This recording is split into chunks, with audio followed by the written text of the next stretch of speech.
The films of Céline's Sciamma figure politicised developmental narratives through an intimate aesthetic of equality. The director's authorial treatment of young, female, or genderqueer protagonists is imbued with a self-reflexive illumination of the intricate logic of gazing, which, when bound to the wide-eyed subject, enlivens the cinematic medium with the tenderness of a deeply felt desire to connect. Static frames and deliberately measured pacing compose a close attention to the subtlety of performed action and empower their young subjects with the intelligence of actively self-aware gestural autonomy. Sciamma centralises such curious experimentation with the carrying of oneself to the cumulative coming-of-age process. The empathic pursuit of mutual understanding is aligned with progress in personal development as characters study, mirror, and remodel themselves and one another in careful dances between inheritance and individuation.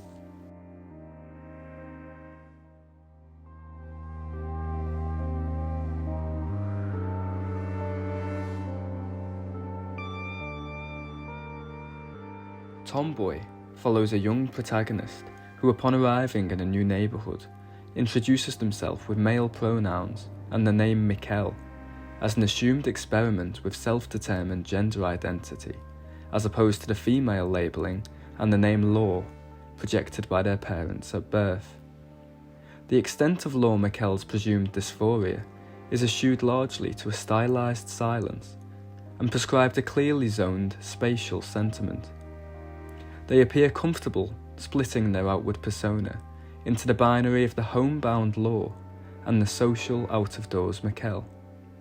As Karine Chevalier writes, the character of Law Mikkel is presented as experimenting with a series of possible individuations. At this age, gender identity has not been influenced by sexual identity. Children's games allow a more fluid identity. Formalised ambiguity demands the viewer's projection of self upon a reading of Law Mikkel's acute observational gazing throughout such games. Due to this, alongside our protagonist, we are encouraged to develop our own understanding of age and gender performance as a product of social rather than biological determinism.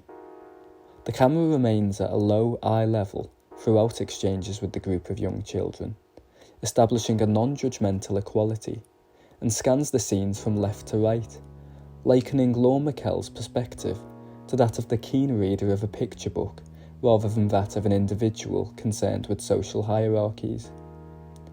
Sciamma aligns personal agency with an attention to a seemingly inherent desire to understand and reproduce the desirable traits of our peers. Non-judgment becomes the basis of the scenes of utmost pleasure in the film, disrupted only by the pressures of social conformity associated with adulthood. The childhood bedroom becomes a microcosmic utopia, as so-called girlishness and boyishness coexist in an often undepicted playful union, as yet uninhibited by the social aversions assigned to adulthood compliance.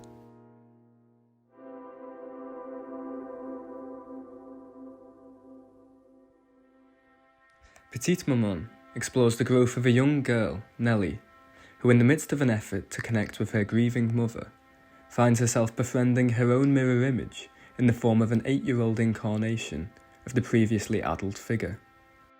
Again, Sciamma introduces the concept of a young protagonist exploring a new setting as a spatial allegory for the psychological pursuit of formative pre-adolescent revelations.